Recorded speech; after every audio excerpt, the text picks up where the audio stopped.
கிறிஸ்தவனாகிறதுக்கும் ரட்சிக்கப்படுறதுக்கு வித்தியாசம் இருக்குது. எல்லாரும் கிறிஸ்தவன் ஆகிட்டான்னா அது வந்து மத மாற்றம். எல்லாரும் ரட்சிக்கப்பட்டா அது வாழ்க்கை மாற்றம்.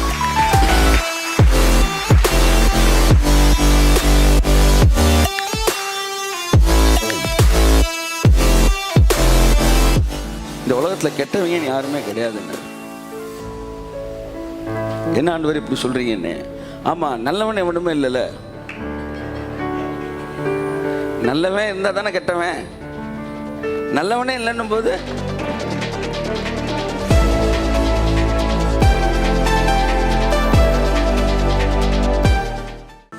so gospel is not an entry card, it is an Aadhaar card. Entry கார்டுனா உள்ள வர்றதுக்கு, ஆதார் கார்டுனா சாகுற வரைக்கும் கையை தட்டு வருது அவருக்கு. காஸ்பல் தான் கடைசி வரைக்கும். இல்லை சார், 5 வகையான ஊழியம் இருக்கு. ப்ராஃபட்டிக் ஊழியம் இருக்கு, எவாஞ்சலிக்கல் ஊழியம் இருக்கு, பாஸ்டல் மினிஸ்ட்ரி இருக்கு, அப்பாஸ்டலிக் மினிஸ்ட்ரி இருக்கு. அப்படின்னு நம்ம என்ன நினைச்சோம், எவாஞ்சலிஸ்ட் மட்டும் காஸ்பல் சொல்லணும்னு. எவாஞ்சலிஸ்ட் காஸ்பலை சொல்லுவாரு, டீச்சரு காஸ்பலை விளக்குவாரு, தீர்க்கதரிசி சுவிசேஷத்தை குறித்து தீர்க்க தரிசனம் சொல்லுவாரு, அப்போஸ்தலர்கள் சுவிசேஷர்களை உருவாக்குவார்கள். 5 ஊழியமுமே காஸ்பலை சுத்தி தான் ஓடுது. கையை தட்டு. ஒரு பெரிய வருந்தத்தக்க விஷயம், சுவிசேஷம் தான் சுவிசேஷம் பேசுன்னு சொல்லி கொடுத்துட்டான். இல்ல, பவுல் சொல்றான், அவன் ஒரு டீச்சர். பவுல் சொல்றார், நான் உங்களுக்கு சுவிசேஷத்தை விளக்கி காண்பித்தேன். சர்ச்சுக்குள்ள என்னதான் பேசணும்? காஸ்பல்.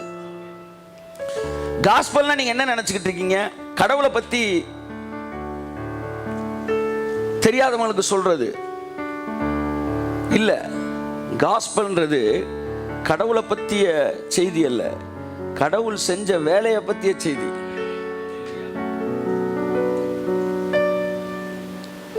புரியுதா? தேவன் யாருன்னு சொல்றதுக்கு பேர் காஸ்பல். அப்படின்னா விருத்த சேதனம் உள்ளவர்களுக்கு காஸ்பல் தேவை. பவுல் சொல்றான், விருத்த சேதனம் உள்ளவர்களுக்கு, இன்னைக்கு நம்ம பார்வையில் கிறிஸ்தவர்களுக்கு, பேதுரு சுவிசேஷத்தை சொல்லும்படி கையளிக்கப்பட்டது போல விருத்த சேதனம் இல்லாதவர்களுக்கு நான் சுவிசேஷம். பாஸ்டர்லாம் யாருன்னா சர்ச்சில் இருக்கவனு காஸ்பல் சொல்லணும். திரும்ப திரும்ப சொல்றேன், காஸ்பல்னா கடவுளை பத்தி சொல்றது இல்ல, கடவுள் செஞ்ச வேலையை பத்தி சொல்றது. அந்த வேலை ஒரு வாரத்தில் சொல்லி முடிக்க முடியுமா? அவர் செஞ்ச வேலையை 1000 வருஷம் சொன்னாலும் அந்த வேலையில் அவ்வளவு ஆசீர்வாதம் இருக்கிறது.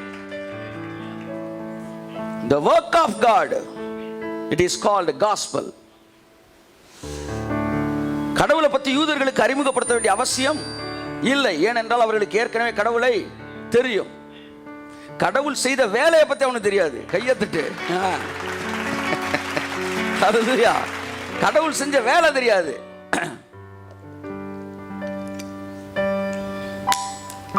அவன் எல்லாரும் கடவுளை நம்பிட்டு தான் இருந்தாங்க. ஆனா முதலாக அதிர்ச்சியான ஒரு பிரசங்கம் வந்துச்சு. கடவுளை விசுவாசியுங்கள் என்று யூதர்கள் பேசிக் கொண்டிருந்த போது சுவிசேஷத்தை விசுவாசியுங்கள் என்று இயேசு பிரசங்கம் பண்ணினார்.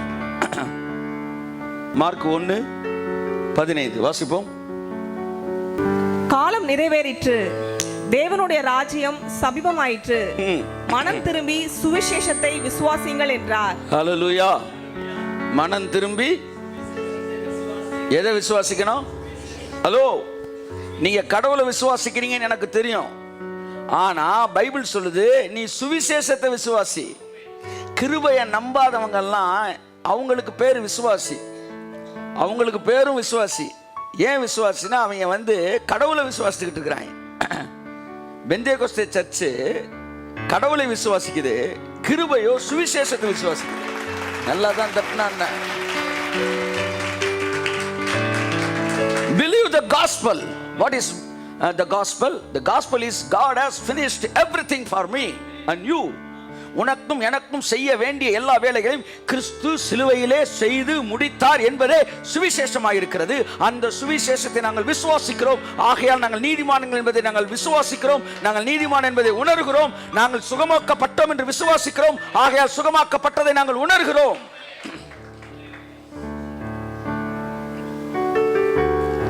அவர்களுடைய விசுவாசத்திற்கும் நம்முடைய விசுவாசத்திற்கும் மிகப்பெரிய மாற்றம் உண்டு.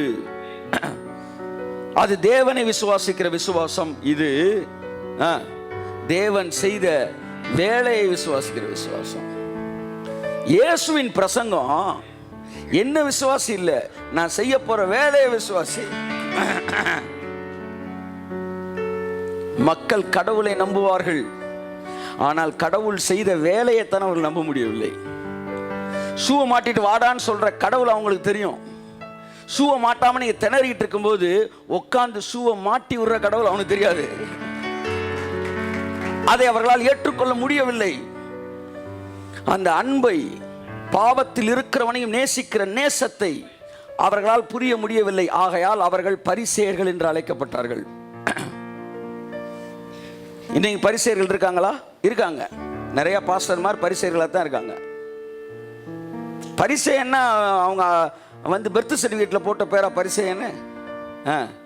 யூதாஸ்னா என்ன? அவன் பெரிய யூதாஸ் சார் அப்படின்னு என்ன அர்த்தம்? தலைவனுக்கு விரோதமாக வேலை பார்த்தாலே அவனுக்கு பேர் யூதாஸ். யூ இனிஷியல் போட்டு தாஸ்ன்னு வைக்க, அந்த யூதாஸ் இல்லை. இது நம்ம ஊருக்கு. அது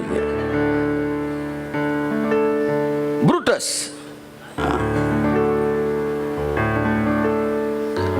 புரூட்டஸ் வந்து அவன் பெரிய புரூட்டஸ். நம்ம ஊரில் பார்த்தா எட்டப்பேன்றான்.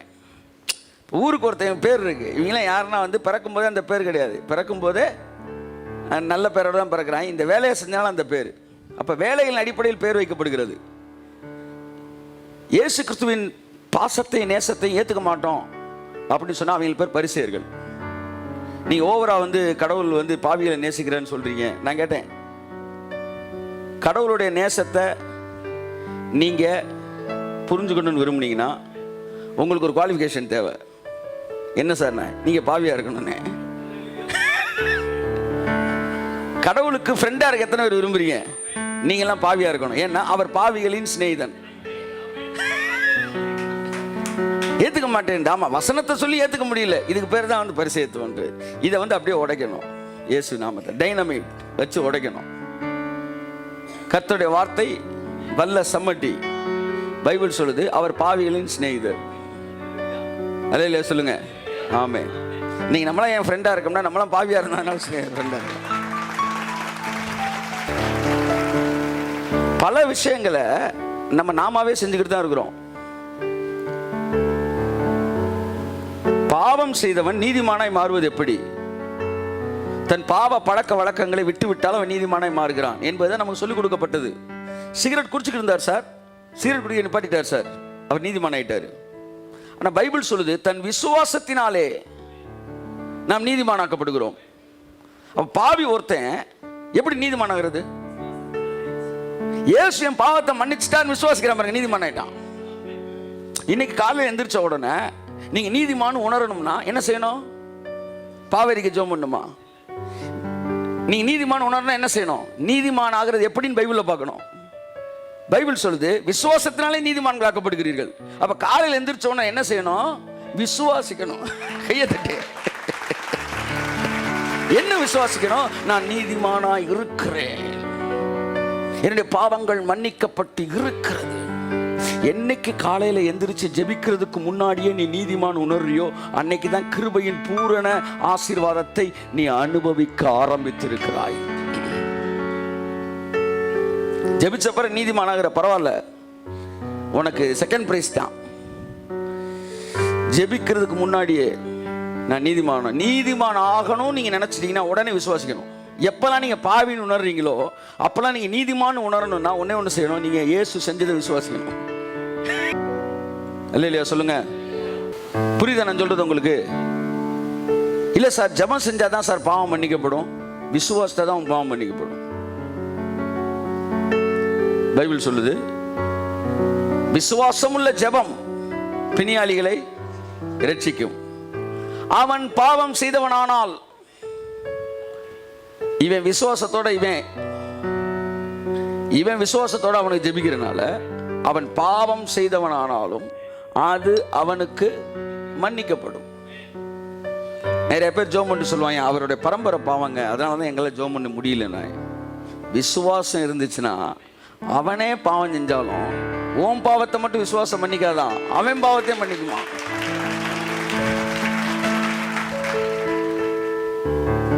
அதான் நான் சொல்றேனே, தமிழில் ஃபெயில் ஆனால் தமிழில் பாஸ் ஆகு, கணக்கில் ஃபெயில் ஆனால் கணக்கில் பாஸ் ஆகு. கணக்கில் ஃபெயில் ஆகிட்டு தமிழில் போய் இன்னொரு தடவை எழுதுறேன். நீனா ஆதாம் எதில் ஃபெயில் ஆனா சொல்லுங்க சார். நீங்க ஆதாம் தோத்துட்டான். இப்போ நான் கிரேஸை பற்றி பேசிட்டு இருக்கேன். நான் இப்போ சப்ஜெக்டுக்குள்ளே தான் இருக்கிறேன். ஆதாம் தோத்துட்டான், தன்னை தகுதி இல்லவன் காட்டிட்டான். நீங்க இனிமே உங்களை தகுதி இல்லவன் காட்டினாலும் அது சேர்த்து கொள்ளப்பட மாட்டாது. ஏனென்றால் ஆதாம் தன்னை நிரூபிக்க பிதாட்ட போனப்ப ஆதாம் போல ஒட்டுமொத்த மனுக்குலத்தின் சார்பாய் தான் போய் நின்னான். அவன் தோத்துட்டான்னா என்ன தெரியுமா அர்த்தம்? கடைசியா பறக்க போற வரைக்கும் தோத்துட்டான்னு அர்த்தம். இடையில வந்து நான் நிக்கிறேன்னா ஆட்டம் முடிஞ்சு போச்சுப்பா. ஏதேன் தோட்டத்துல சொல்றது புரியுதா?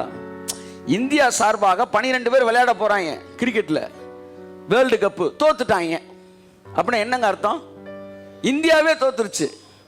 உடனே நீங்க அவன் தோத்தா பரவாயில்ல, நான் வரேன் டக்கு நீங்க பேட்டை தூக்கிட்டு கிரவுண்டுக்குள்ள எனக்கு ஒரு பந்த போடுறான்னா ஆட்டம் முடிஞ்சு போச்சு சார். உன் சார்பா அவன் வந்து தோத்துட்டான், நீ தோத்ததான் அர்த்தம். இல்ல நான் நல்லா விளையாடுவேன் சார். நீங்கள் தோத்ததாக எழுதப்பட்டது. இனிமேல் நீங்கள் ஜெயித்து உங்களை காண்பிப்பதற்கு முயற்சி எடுக்க கையை தட்டு. நான் தோத்துட்டேன். எப்ப தோத்தேன்? ஏதேன் தோட்டத்திலே நான் தோத்துட்டேன். இப்ப வந்துட்டு நீ திரும்ப நான் ஜெயிக்க போறேன்னா that is wrong. ஆபிரகாம் தசமபாகம் கொடுத்தானா? பைபிள் சொல்லுது லேவியும் கொடுத்தான். லேவி எப்படி கொடுத்தான்? ஆபிரகாம் அறையில் இருந்தனால லேவியும் கொடுத்தான். ஆதாம் தோத்தான், நான் எப்படி தோத்தேன்? நானும் தோத்தேன். எப்படி தோத்தேன்? நான் ஆதாமின் அறையில் இருந்தனாலே அவன் தோத்த போது நானும் தோற்றேன். அடுத்த ஹீரோ வராரு, கைத்தட்டுக்கு வந்தவருக்கு. இயேசு ஜெயிச்சாரு. நல்லா கவனிங்க, இயேசு ஜெயிச்சாரு. இயேசுவின் அறைக்குள் நீங்கள் என்ன செய்கிறீர்கள்? இருக்கிறீர்கள். நீங்களும் ஜெயிப்போம் அல்ல, ஜெயித்தீர்கள். ஆதாமோடு நான் தோற்றது உண்மை என்றால் சிலுவையிலே நான் ஜெயித்தது உண்மை. நல்லா கையை தட்டு. தமிழ்ல ஃபெயில் ஆனா தமிழ்ல பாஸ் ஆகு, கணக்கில் ஃபெயில் ஆனா கணக்கில் பாஸ் ஆகு. கணக்கில் ஃபெயில் ஆகிட்டு தமிழில் போய் இன்னொரு தடவை எழுதுறேன். நீனா ஆதாம் எதில் ஃபெயில் ஆனா சொல்லுங்க சார். நீங்க ஆதாம் தோத்துட்டான். ஆதாம் தோத்துட்டான், தன்னை தகுதி இல்லவன் காட்டிட்டான். நீங்க இனிமே உங்களை தகுதி இல்லவன் காட்டினாலும் அது சேர்த்து கொள்ளப்பட மாட்டாது. ஏனென்றால் ஆதாம் தன்னை நிரூபிக்க பிதாட்ட போனப்ப ஆதாம் போல ஒட்டுமொத்த மனுக்குலத்தின் சார்பாய் தான் போய் நின்னான். அவன் தோத்துட்டான்னா என்ன தெரியுமா அர்த்தம்? கடைசியா பறக்க போற வரைக்கும் தோத்துட்டான்னு அர்த்தம். இடையில வந்து நான் நிக்கிறேன்னா ஆட்டம் முடிஞ்சு போச்சுப்பா. ஏதேன் தோட்டத்துல சொல்றது புரியுதா? இந்தியா சார்பாக 12 பேர் விளையாட போறாங்க கிரிக்கெட்ல, வேர்ல்டு கப்பு, தோத்துட்டாங்க. அப்படின்னா என்னங்க அர்த்தம்? இந்தியாவே தோத்துருச்சு. உடனே நீங்க அவன் தோத்தா பரவாயில்ல, நான் வரேன் டக்கு நீங்க பேட்டை தூக்கிட்டு கிரவுண்டுக்குள்ள எனக்கு ஒரு பந்த போடுறான்னா ஆட்டம் முடிஞ்சு போச்சு சார். உன் சார்பா அவன் வந்து தோத்துட்டான், நீ தோத்ததான் அர்த்தம். இல்ல நான் நல்லா விளையாடுவேன் சார். நீங்கள் தோத்ததாக எழுதப்பட்டது. இனிமேல் நீங்கள் ஜெயித்து உங்களை காண்பிப்பதற்கு முயற்சி எடுக்க கையை தட்டு. நான் தோத்துட்டேன். எப்ப தோத்தேன்? ஏதேன் தோட்டத்திலே நான் தோத்துட்டேன். ஆட்டம் முடிஞ்சு கிரவுண்டை காலி பண்ணி அம்பையர் வீட்டில் போய் கையிலே கட்டி உட்காந்து டிவி பார்த்துக்கிட்டு இருக்கிறாரு. இப்ப வந்துட்டு நீ திரும்ப நான் ஜெயிக்க போறேன்னா that is wrong. ஆபிரகாம் தசமபாகம் கொடுத்தானா? பைபிள் சொல்லுது லேவியும் கொடுத்தான். லேவி எப்படி கொடுத்தான்? ஆபிரகாம் அறையில் இருந்தனால லேவியும் கொடுத்தான். ஆதாம் தோத்தான், நான் எப்படி தோத்தேன்? நானும் தோத்தேன். எப்படி தோத்தேன்? நான் ஆதாமின் அறையில் இருந்தனாலே அவன் தோத்த போது நானும் தோற்றேன். ஒரு தடவை தோத்ததை வச்சு அவன் பரம்பரை ஃபுல்லா ஆயிரக்கணக்கான வருஷம் வியாதியை கொடுக்க தேவன் அனுமதித்தார். ஏன்னா அடுத்த ஹீரோ வராரு, கைத்தட்டுக்கு வந்தவருக்கு. இயேசு ஜெயிச்சாரு. நல்லா கவனிங்க, இயேசு ஜெயிச்சாரு. இயேசுவின் அறைக்குள் நீங்கள் என்ன செய்கிறீர்கள்? இருக்கிறீர்கள். நீங்களும் ஜெயிப்போம் அல்ல, ஜெயித்தீர்கள். ஆதாமோடு நான் தோற்றது உண்மை என்றால் சிலுவையிலே நான் ஜெயித்தது உண்மை. நல்லா கையை தட்டு.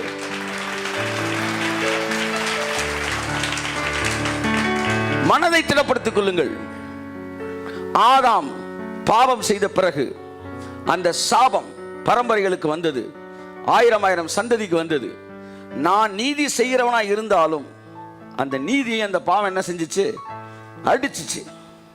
அடிச்சு ஆதாமின் பாவம். எத்தனையோ நீதிமான்கள் பழைய ஏற்பாட்டில் இருந்தாங்கல்ல, அத்தனை பேர் செத்தாயெல்லாம் சாகலையா? அப்படின்னா என்ன அர்த்தம்? இவங்க நீதியை விட ஆதாமோட பாவம் பவர்ஃபுல்லா இருந்துச்சுன்னு அர்த்தம். அப்படித்தான். அப்படியே பொறுத்துக்க. நான் கிறிஸ்துவுக்கு நீதிமானாக இருக்கிறேன். இப்ப நான் ஏதோ ஒரு பாவம் செஞ்சிட்டனால நான் பாவியாகிற முடியாது. செய்யுங்கள் என்று சொல்லவில்லை, பிராக்கெட்ல எழுதிடுறேன். செய்தாலும் உங்கள் வாழ்க்கையிலே நீங்கள் திட்டமிடுவதில்லை. என் அன்புக்குரியவர்களே, அந்த நீதி இந்த பாவத்தை அடிச்சு தகர்த்து, நீதி என்னை ஆளுகை செய்கிறது. கரங்களை தட்டி கர்த்தர் கண்டி சொல்லுவோம். சோ இந்த செய்தி, இப்ப நான் பாம்பேல கொடுத்த செய்தியை பேசல, இந்த வார செய்தியை பேசிக்கிட்டு இருக்கிறேன் நான். ஆமா, நிறைய பேர் பாம்பேல இருக்கீங்களா? சுவிசேஷத்தின் காஸ்பல், அது சுவிசேஷத்தின் விசுவாசத்தை பேசல, நான் கிருபையை பத்தி பேசிட்டு இருக்கிறேன். இந்த செய்தி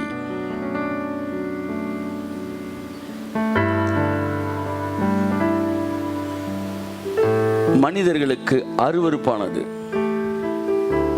தேவனுக்கு மேன்மையானது. இதான் இயேசு சொன்னாரு, மனிதர்களுக்குள்ளே அருவருப்பாய் எண்ணப்படுவது தேவனுக்கு மேன்மையானதாகவும், மனிதர்களுக்கு மேன்மையாய் எண்ணப்படுகிறவைகள் தேவனுக்கு அருவருப்பாகவும் இருக்கிறது. இந்த வசனத்தின் அர்த்தத்தை தான் இன்னைக்கு நான் உங்கள்ட்ட பேச விரும்புகிறேன். ஆமென். ஒரு 15 மினிட்ஸ் தான். ஏற்கனவே நம்ம ஏறக்கப்பட்ட ஒரு 60% நான் பேசியிருக்கிறேன். இன்னும் ஒரு 40% பேச விரும்புகிறேன். ஆமென் சொல்லுவோம். என் அன்புக்குரியவர்களே, ஸோ கிரேஸ் அது ஒரு மேன்மையான செய்தி.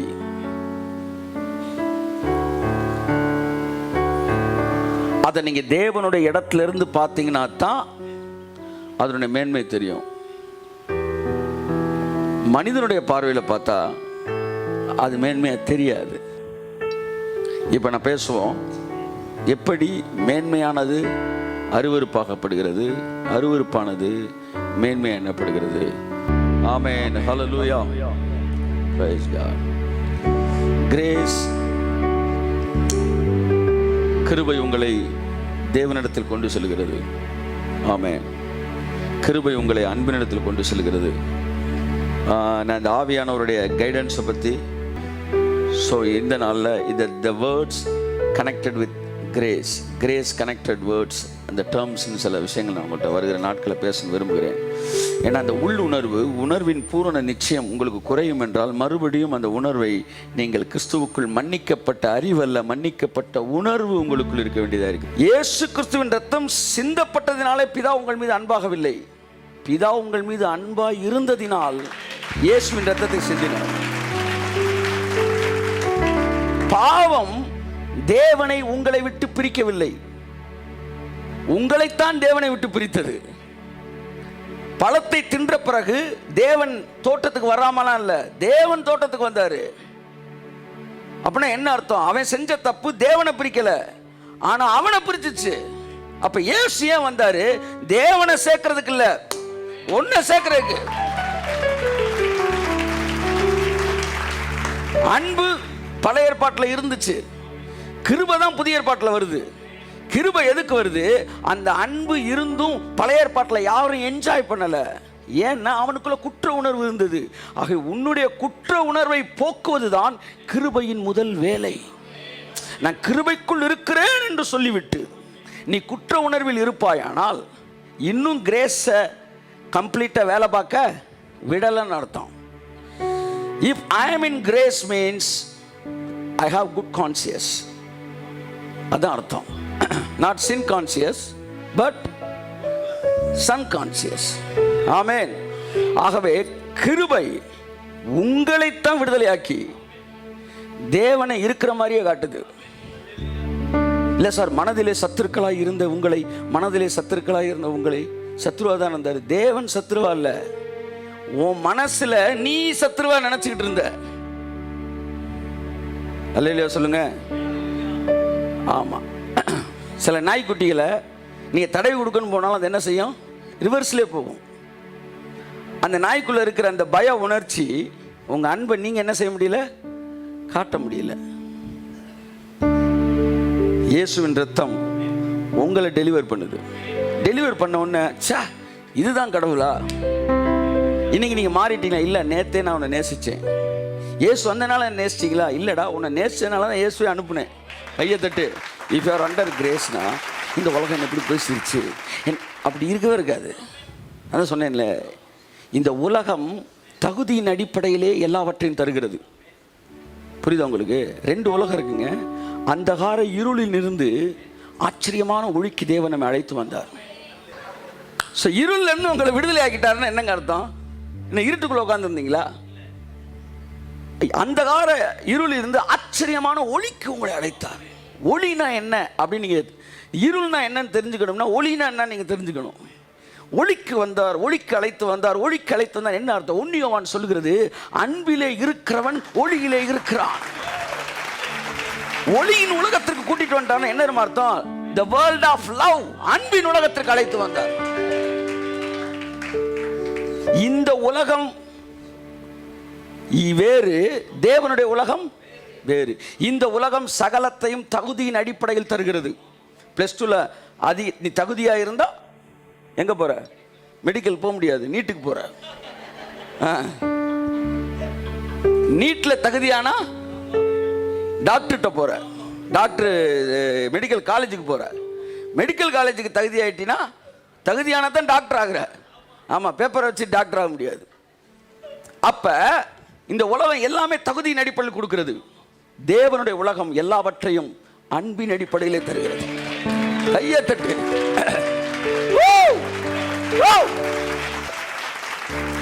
அப்படித்தான் கிருபை ரெஸ்ட தருது. சில வசனங்களை நம்ம வாசிக்கும் போது எப்படி ஆகிலும் அப்படின்னு ஒன்று, ஏதோ உபவாசத்தை போட்டு 72 மணி நேரம், 72 மணி நேரத்தில் இது வரைக்கும் ஒன்றையுமே நீ என்ன செய்யல? ஆமா, தூத்துக்குள்ள ஒரு வசனம் பேசினேன், இங்கெல்லாம் பேச முடியாது, தூத்துக்குள்ளேயும் பேச முடியும். ஆமா, எதிரிகளுக்குள்ள எதிரி எதிரி எதிரின்னு பேசாத, ஒரு மயிரும் கீழே விழாதுன்னாரு.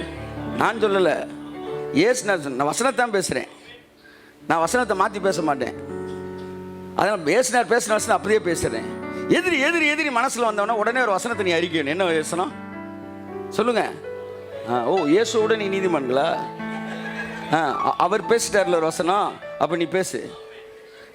எதிரி எதிரி எதிரி நீ ஞாபகம் வந்தவொடனே ஒரு வசனத்தை நீ அறிக்கணும். என்ன வசனம்? ஒரு மயிருங்கில விடாதா, ஒரு மயிருங்கில விடாது. நிறைய பேருக்கு ஏத்துக்கல. அப்படின்னா பைபிளே படிக்காத குரூப் ஒன்றும் புரியல எனக்கு. எதிரிகளை குறித்த பயம் வரும்போது நீங்கள் அறிக்கை செய்ய வேண்டிய வசனம் இது. எது சொல்லுங்க? ஒரு மயிருங்கில விடாது. எனக்கு விரோதமாய் உருவாக்கப்படுகிற எந்த ஆயுதமும் வாய்க்காலே போகும்.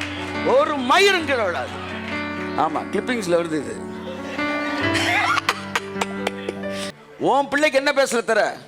அவன் பெரிய அயோக்கியனா இருந்தாலும் நல்ல வார்த்தை டக்குன்னு சிக்க மாட்டேன்ட்டு. அவன் பெரிய அயோக்கியனா இருந்தாலும், பக்கத்து வீட்டு பையன் நல்ல பையனா இருந்தாலும் அவனுக்கா ஃபீஸ் கட்டுற? உன் பிள்ளைக்கு தானே ஃபீஸ் கட்டுற. எதன் அடிப்படையில் உன் உலகம் இயங்குகிறது? அன்பின் அடிப்படையில் இயங்குகிறது, தகுதியின் அடிப்படையில் அல்ல. பொல்லாதவனை நீ உன் பிள்ளைக்கு எல்லாவற்றையும் அன்பின் அடிப்படையில் செய்வாயானால் அருணாவிசில